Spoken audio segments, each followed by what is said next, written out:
अस्सलाम वालेकुम, welcome to my channel English literature lover. जो हमारा टॉपिक है वो है विलियम वर्ड्सवर्थ का बहुत ही important topic preface to lyrical ballads. Literary criticism का बहुत ही अहम टॉपिक है।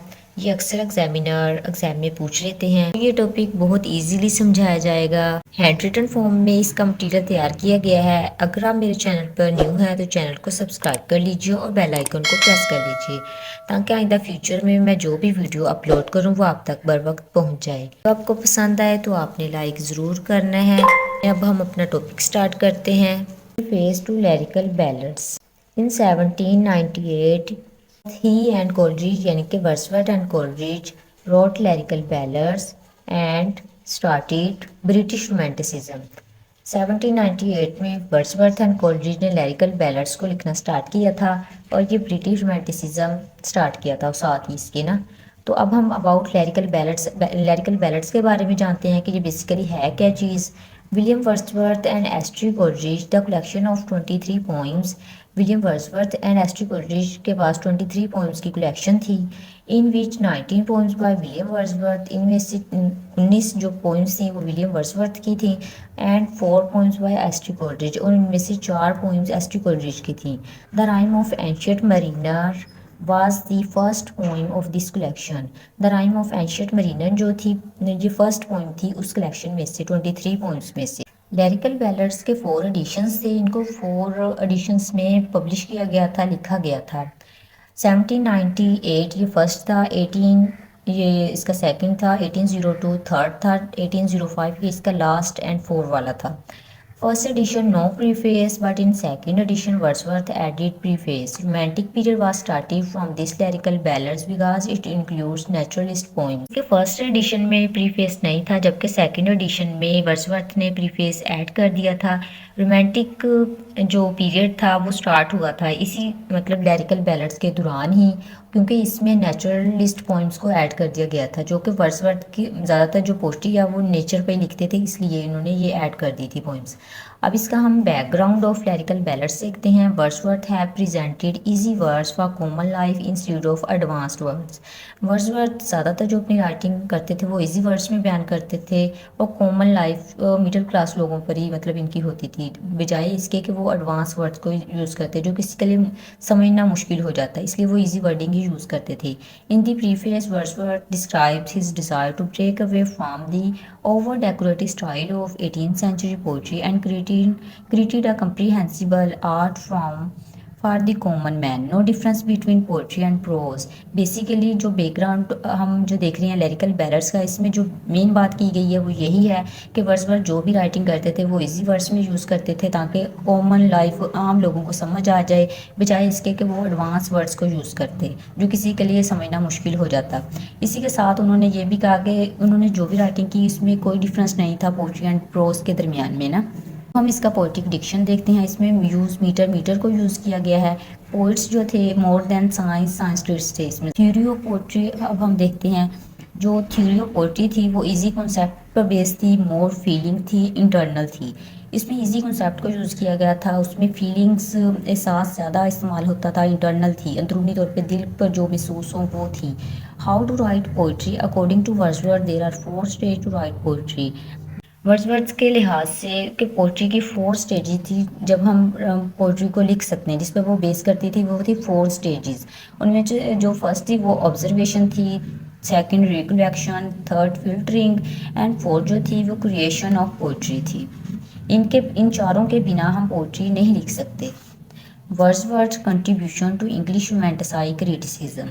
Wordsworth pioneered Romanticism. He gave a new theory of poetic diction based on simple language.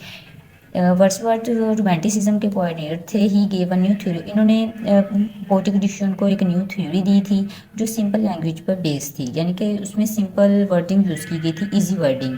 He demolish the neo classical canons principles of, इन्होंने demolish किए थे, ईजाद किए थे, बयान किए थे न्यू क्लासिकल प्रिंसिपल्स जो थे correctness, accuracy, rules, artificial language and instead imagination, spontaneous and inspiration.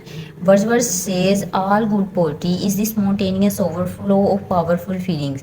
Wordsworth अक्सर कहते थे, ज़्यादातर यही कहते थे कि जो भी अच्छी पोएट्री होती है वो स्पॉन्टेनियस मसलसल फ्लो होती है पावरफुल फीलिंग्स का, उसमें एहसास होता है।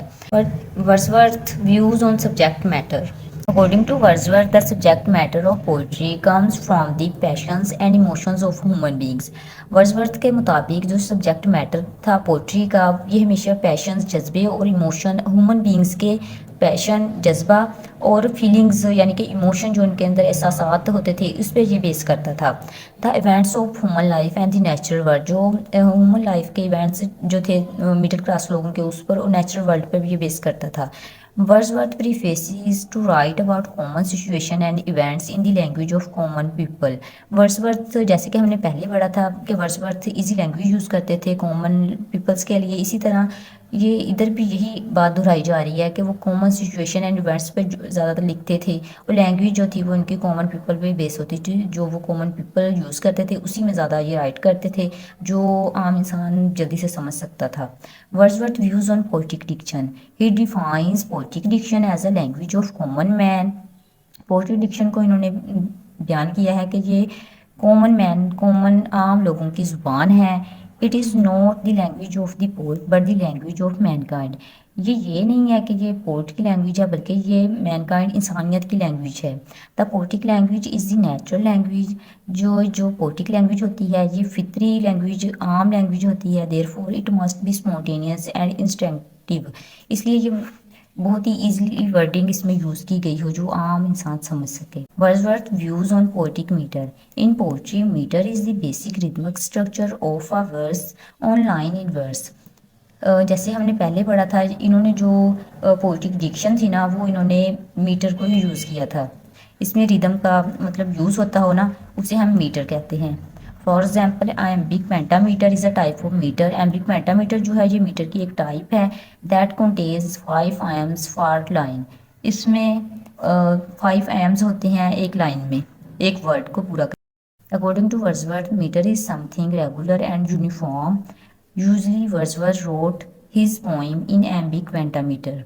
वर्ड्सवर्थ के अकॉर्डिंग मीटर रेगुलर होता है, यूनिफॉर्म होता है। वर्ड्सवर्थ की ज़्यादातर जो पोइम लिखी गई थी वो एम्बिक पेंटामीटर पर ही बेस करती थी। उनकी राइटिंग में एम्बिक पेंटामीटर ही यूज़ होता था। जी, तो ये हमारा टॉपिक था जो बहुत ही ईजिली मैंने समझाया है। इसके हैंड रिटन फॉर्म में मटेरियल बनाया गया है, नोट्स हैं। वीडियो आपको पसंद आए तो आपने लाइक ज़रूर करना है। अगर आप मेरे चैनल पर न्यू हैं तो चैनल को सब्सक्राइब कर लीजिए और बेल आइकन को प्रेस कर लीजिए, ताकि आइंदा फ्यूचर में मैं जो भी वीडियो बनाऊँ वो आप तक बर वक्त पहुँच जाए।